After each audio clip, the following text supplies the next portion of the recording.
வணக்கம். இன்னைக்கு 2 குவாலிட்டியான ராம்காம் திரைப்படங்கள் ரிலீஸ் ஆயிருக்கு. அட்லீஸ்ட் கிளீன் ரொமான்டிக் படங்கள் அப்படின்னு சொல்லலாம். அதில் நான் பார்த்த முதல் படம் தான் இந்த ஹாய். கவின், நயன்தாரா லீட் ரோல்ஸில், கூடவே ராதிகா, பாக்யராஜ் பிரபுன்னு சீனியர்கள் பக்கபலமாக இருக்காங்க. ஜென் மார்டின் மியூசிக், இயக்குனர் லோக்கி டீம்லேருந்து விஷ்ணு எடவன் டேரக்டராக டெபியூ பண்ணுறாரு. கடந்த 2 வாரங்களாக 2 ஏஜ் கேப் ரொமான்ஸ் படங்களை ரிலீஸ் பண்ணுறாங்களே, இதுவும் அப்படி தானோ நினச்சா நோ. இன்ஃபேக்ட் இந்த படத்தில் ஏஜை பற்றி வசனமே கிடையாது. அப்படி ஒரு விஷயத்தையும் நாங்கள் அட்ரஸ் பண்ணல. இந்த வயசான மாஸ் ஹீரோக்கள் எல்லாம் எங்கா இளம் நாயகிகளோட நடிக்கிறதெல்லாம் நம்ம கேள்வி கேட்கல அப்படின்னும் போது, ஜஸ்ட் மிடில் ஏஜில் இருக்கிற ஒரு பெரிய ஸ்டார் ஆக்ட்ரஸ் இளம் ஹீரோ ஒருத்தரோட நடிக்கிறாரு அப்படிங்கிறதுல எந்த தப்பும் எனக்கு தெரியல. பர்ஃபார்மன்ஸாக அவங்க புல் ஆஃப் பண்ணுறாங்களா இல்லையா அப்படிங்கிறதா முக்கியம். அது நடந்திருக்கா அப்படிங்கிறத சொல்கிறேன். நீங்கள் சப்ஸ்கிரைப் பண்ணலாம், சப்ஸ்கிரைப் பண்ணுங்கள். வீடியோ எப்படி இருந்துங்கிற கமெண்ட்டில் சொல்லுங்கள், லைக் பண்ணுங்கள், ஷேர் பண்ணுங்கள். விருப்பம் தான் மெம்பர்ஷிப்பில் ஜாயின் பண்ணுங்கள்.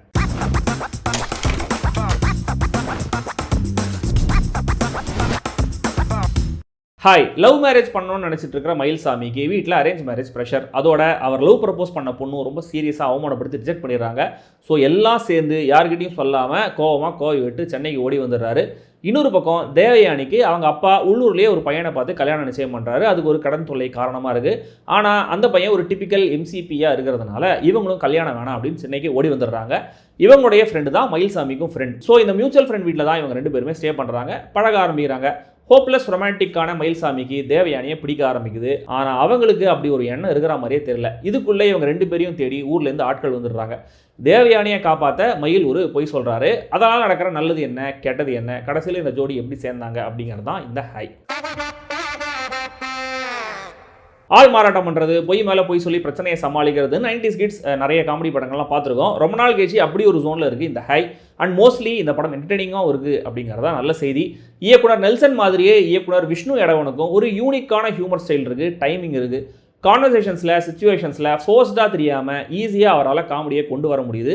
இந்த ஃப்ளேவர் தான் இந்த படத்தோட ஹைலைட். இந்த காமெடி எல்லாரும் ஒர்க் ஆகலைன்னா கம்பெனி பொறுப்பாகாது. எனக்கு ஒர்க் ஆச்சுன்னு சொல்கிறேன் அவ்வளவே. ட்ரெய்லர்லேயே பார்த்துருப்பீங்க, நான் கர்ப்பமாக இருக்கேன் அப்படின்னு மயில்சாமி கேரக்டர் சொல்கிறது. பாகிஸ்தானி லவ்வருங்கிற விஸ்தாரமான பொய். அவர் கதை கட்டி விட்டு இருக்கும்போது குரேஷியோடைய அந்த கவுண்டர் டயலாக்ஸ், ரியாக்ஷன், கர்ப்பம் அப்படிங்கிறத மெயின்டைன் பண்ண இவங்க அடிக்கிற லூட்டிகள், சத்யன் கேரக்டர் பண்ணுற பிரச்சனைகள், பாக்யராஜ் கேரக்டருடைய சின்ன சின்ன கவுண்டர்ஸ், தென் அவருடைய டிரான்ஸ்ஃபர்மேஷன் மொமெண்ட், இப்படி இந்த படம் என்ன கன்சிஸ்டண்டாக சிரிக்க வச்சுட்டே இருந்துச்சு. கவின் த்ரூ அவுட் நல்ல காமிகலான பர்ஃபார்மன்ஸை கொடுத்துருக்காரு. இன்னொரு பக்கம் ஃபர்ஸ்ட் ஹாஃபில் குரேஷி, செகண்ட் ஹாஃபில் ஆதித்யா கதிர் 2 பேரும் நல்லாவே ஸ்கோர் பண்ணியிருக்காங்க. அண்ட் ஜஸ்ட் மைண்ட்லெஸ் காமெடியும் இல்லை. பொய் சொல்கிறதோட கில்ட்டை பற்றி நயன்தாரா கேரக்டர் பேசுகிற ஒரு சீன், கவின் கேரக்டரோடைய அந்த ஒன் சைட் எக்ஸ் வந்து பேசுகிற மொமெண்ட், பிரபு கேரக்டரும் கவினும் காரில் பேசிக்கிற விஷயங்கள், ஒரு பொம்பளை வீட்டை விட்டு ஓடி போனால் எப்படி பிராண்ட் பண்ணுவாங்கன்னு கால் அவுட் பண்ணப்பட்ட விதம், இப்படி அங்கங்கே சில சென்சிட்டிவான விஷயங்களையும் மெலோட்ராமா இல்லாமல் பிரசன்ட் பண்ணியிருக்காரு இயக்குனர்.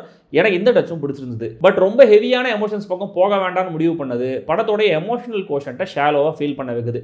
ரொமான்ஸை சுற்றி இருக்கிற ரைட்டிங்கும் வீக்காக கன்வீனியண்ட்டாக இருக்குது. தேவயானி கேரக்டருக்கு ஈஸியாக கிடைக்கிற வேலை, அங்கே ஒரு ப்ரொமோஷன், ட்ரூத் ஆர் டேர்னு ரொம்ப கன்வீனியண்ட்டாக ரேண்டமாக நடக்கிற ஒரு விஷயம், தலையில் அடிப்படுற மாமா கேரக்டர் கதைக்கு தேவையான காலம் வரைக்கும் காணாமல் போகிறது, ஈஸியாக பேசி ஃபிக்ஸ் பண்ண வேண்டிய ஒரு விஷயத்தை கிளைமேக்ஸ் வரைக்கும் காரணமே இல்லாமல் இழுத்து அடிக்கிறது அப்படின்னு அங்கங்கே இடிக்கவும் செய்யுது. உன் தளபதி நான்டா அப்படின்னு ஆதித்யா கதிர் கேரக்டர் சொல்கிற அந்த ஒரு மொமெண்ட்டை கிளைமேக்ஸில் இன்னும் கூட பெட்டராக ரீக்ரியேட் பண்ணியிருக்கலாம் அப்படின்னு தோணுச்சு. ஆனால் இப்படியான நெருடல்களை தான் ஸ்டார்ஸோடைய பிரசன்ஸ் சரி கட்டணும், அது சரி கட்டப்பட்டிருக்கு. ஆனால் அவங்களாலையும் சரி பண்ண முடியாத, சரி கட்ட முடியாத ஒரு நெருடல் இருக்குது. அது அவங்களுக்குள்ள இருக்கிற கெமிஸ்ட்ரி. எஸ், அவங்களுக்கான சோலோ சீன்ஸில் தேவையானதை சூப்பராகவே டெலிவர் பண்ணுறாங்க. ஆனால் காம்பினேஷன் சீன்ஸில் ரொம்ப அந்நியமாக இருக்குது. கவினுக்கு பாடி லாங்குவேஜ்லையும் சரி, கண்ணிலையும் சரி, லவ்வை விட மரியாதை தான் அதிகமாக தெரியுது. அதை ரியல் லைஃப் டைனமிக்காக தான் என்னால் பார்க்க முடியுது. நயன்தாராவும் அந்த கெமிஸ்ட்ரியை தன்னுடைய நடிப்பில் கொண்டு வர ட்ரை பண்ண மாதிரியே தெரியல. இதனால் இவங்களை மாதிரி ஒரு பொண்ணே கிடைக்காது அப்படிங்கிற அளவுக்கு அவர் ஏன் இவங்க லவ் பண்ணுறாரு அப்படிங்கிறதுக்கு ஸ்ட்ராங்கான காரணம் இல்லை, ஸ்ட்ராங்காகவும் தெரியல. இவங்க ஏன் இவர் லவ் பண்ணுறாங்க அப்படிங்கிறதுக்கான காரணமும் அவ்வளோ ஸ்ட்ராங்காக ஃபீல் ஆகலை. இன்னும் ஒரு காஸ்டிங் டிசிஷனும் எனக்கு சுத்தமாக ஒர்க் ஆகலை.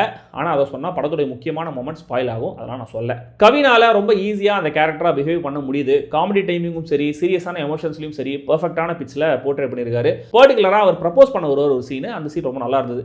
இன்னொரு பக்கம் நயன்தாராவும் அவங்களுக்கான சீன்ஸை நல்லாவே ஹோல்ட் பண்ணுறாங்க. அவங்களுடைய லிமிட்டட் ரேஞ்சிலையும் கூட பாத்ரூமில் கவின் கிட்ட பேசுகிற அந்த சீனில் செம்மையாக ஸ்கோர் பண்ணுறாங்க. எக்ஸ்ட்ரா பாராட்டுகள் to dubbing artist Deepa Venkat, Radhika, Bhagyaraj Prabhu 3 பேருக்குமே டிலைட்ஃபுல்லான ஒரு ஸ்க்ரீன் ப்ரெசன்ஸ் இருக்குது. அவங்கள பார்த்தாலே பரவாயில்ல, வண்டி கரெக்டாக வீடு போய் சேர்ந்துடும் அப்படிங்கிற மாதிரி ஒரு மினிமம் கேரண்டி நம்பிக்கை வரும். வெள்ளந்தியான அம்மாங்கிறதுலேயே ராதிகா எவ்வளோ வேரியன்ஸை காட்டுறாங்க பாருங்கள், சான்ஸே இல்லை. சீரியஸான கேரக்டரில் பாக்யராஜும் ரொம்ப நல்லாவே பண்ணியிருந்தாரு. பிரபு செகண்ட் ஹாஃபில் 2-3 மொமெண்ட்ஸில் பெர்ஃபார்மர் ஆஃப் த மூவியாக தெரிகிறாரு.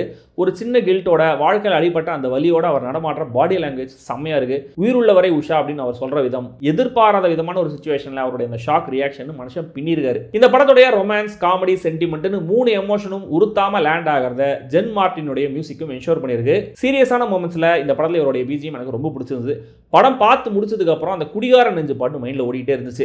பிரைட்டான, வாமான, வைப்ரண்டான விஷுவல்ஸை கொடுத்து படத்தையும் நம்மளையும் சேர்ஃபுல்லாகவே வச்சிருக்காரு cinematographer Rajesh Shukla. Production design, costumes, hair and மேக்கப்னு எல்லாமே இந்த படத்துடைய விஷுவல் அப்பீலுக்கு கான்ட்ரிபியூட் பண்ணியிருக்கு. மொத்தத்தில் இந்த ஹாய் ஒரு ஸ்வீட்டான light weight rom com. Lead பேருக்குள்ளே இன்னும் பெட்டரான கெமிஸ்ட்ரி இருந்திருந்தா படமும் ஹாயோட நிற்காம hi, hello, how are you, ASL please அப்படின்ற லெவலில் போயிருக்கும். அண்ட் எமோஷன்ஸை பொறுத்தவரை இன்னும் கூட அடிச்சு ஆடிருக்கலாம். சிக்ஸர் வேணாம், நாங்கள் ஓடியே ரன் எடுத்துக்கிறோம் அப்படின்னு கண்டென்ட்டாக ஒரு கண்டென்ட் கொடுத்துருக்காங்க. விருப்பம் இருக்கிறவங்க ட்ரை பண்ணுங்க, பார்த்துட்டு எப்படி இருந்துச்சு அப்படிங்கிற உங்கள் ஒப்பீனியனும் சொல்லுங்கள். அண்ட் கொடுக்கப்பட்டிருக்கிற UA 13+ ரேட்டிங் சரி.